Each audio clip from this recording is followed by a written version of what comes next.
Yeah, pretend to run off. He's a co-producer of this show.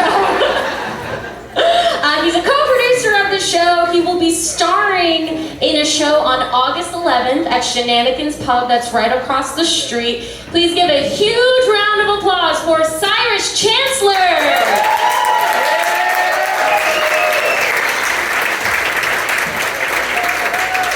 Hey everybody, thanks for coming out. We all really appreciate it. I know this is the first time you've heard or seen from me today. A little bit about myself. I'm a cancer survivor. Thank you. We just broke up. I had colon cancer. Part of my treatment, they took out part of my colon. They officially turned it into a semi. This is an English major crowd. This is good. Sometimes with like flag students, it's not that great. So yeah. I did chemo as well, and I know I suffer from imposter syndrome because I kept my hair, but I strongly considered shaving it so I could fit in better with everyone else. Yeah. It was actually, when I found out I had cancer, it was kind of a whirlwind, actually. My girlfriend, by the way, is in the audience. And we had decided to start dating like 12 hours before I found out we had cancer. And the world was shutting down. It was March 12th, 2020. And that was like the good time to make major life decisions, apparently. But it worked out. And she like left to go back to law school, and we were like, man, this is gonna be great. Nothing terrible can happen now. And then I was told I had colon cancer. And it was an interesting experience having cancer during this pandemic lockdown, because people were really focused on kind of like the global C thing. And I had to be kind of focused on like my personal C thing. Located in my personal C thing. Yeah. I wasn't sick enough to justify a GoFundMe, which I think is a great level to show you how I'm doing. But I'm not gonna lie, I would have enjoyed like some of the cancer benefits I missed out on. Like, no one picked up a tab or like bought me dinner. Like, that was impossible for everyone, but especially me. And now I feel like kind of like the momentum's lost. Like, it's like, you know, I'm fine now. And people aren't like, oh my God, you're so brave. People are like, talking about this still? So like, I think for me, like, I still want that moment. I think I've decided, like, if someone one day could give me like back cuts when I'm in line for the bank, I think that would be sufficient. And I feel like that's the appropriate one right there. And early on in my treatment, I found out my cancer was curable, and that was really exciting to hear. But you know, as someone with suicidal tendencies, I can't tell you how bittersweet that moment was. My family's gonna be really happy and maybe really sad about this later.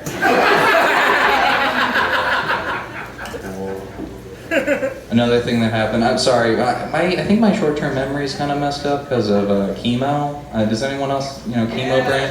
Yes, thank you. So if I look back here, I still care. I'm trying to do well.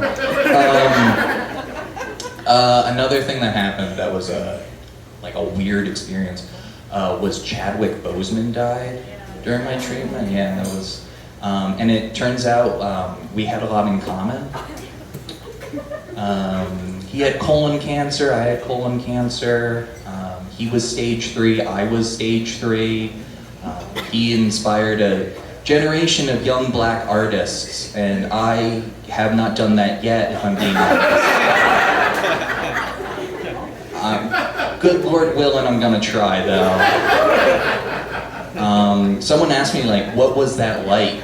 And I tried to explain it as like calmly as I could. I was like, well, imagine you are sick, and then you find out a literal superhero dies of the same thing you have.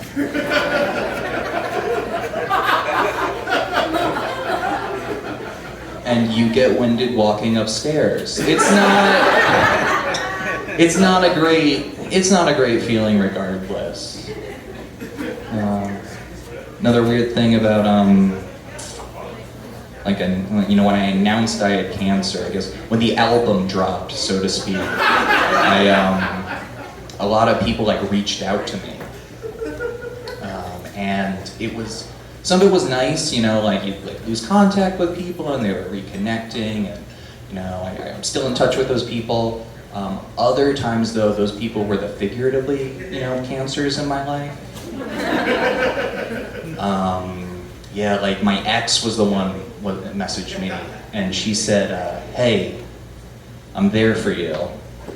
And in my head I was like, based on our shared history and your current title, I don't believe you. I read the message, I didn't respond, because I was petty. And I think that was wrong. During this, I grew a lot, I learned a lot, I learned how to, forgive and forget. I also learned that having cancer is pretty expensive. And she owes me $637 for Hamilton tickets.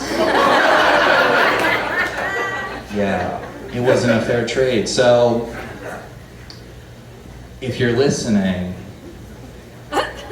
find one of those QR codes.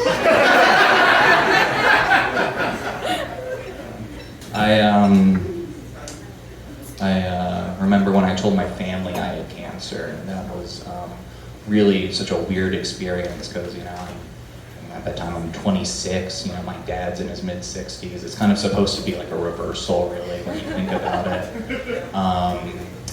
And it was also weird because no one was happy for me. That was also another weird experience there. My family kind of made it about themselves, really, with all the crying. It got to a point where I had to promise everyone it would be okay. When I didn't know it would be okay. They're crying, and I'm like, I'm not even dead yet, guys. Let's calm down. Let's reevaluate the situation. But it's awkward, because, can you imagine if I wasn't okay? I would be too embarrassed to go to my own funeral. I'd have to have someone explain the casket's closed to save face.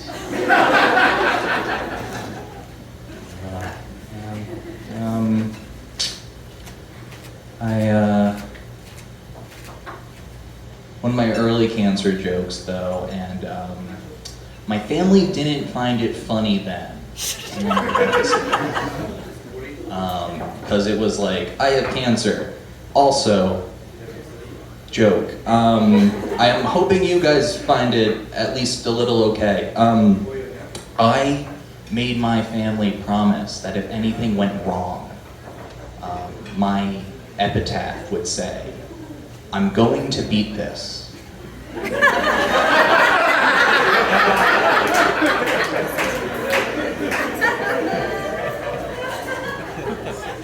So people could go and be like, man, Cyrus was positive to the end.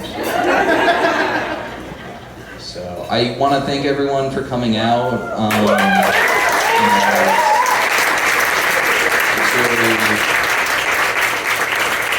It's really amazing.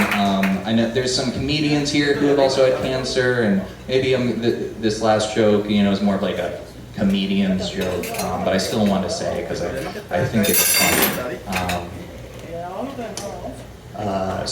I think I did okay. Okay.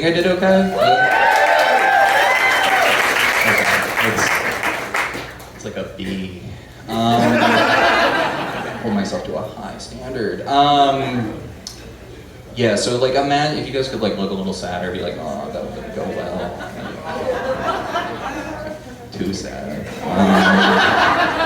By the way, that's my girlfriend. Our official first date as a couple was her driving me to to my first chemo appointment. And she is a big John Green fan, so kind of like a dream come true. But anyway, yeah, so it looks sad. Hey, you guys ever bombed so hard you wish the cancer took you? Okay, that's it for me. Thanks for coming. I'm gonna bring out your next comedian.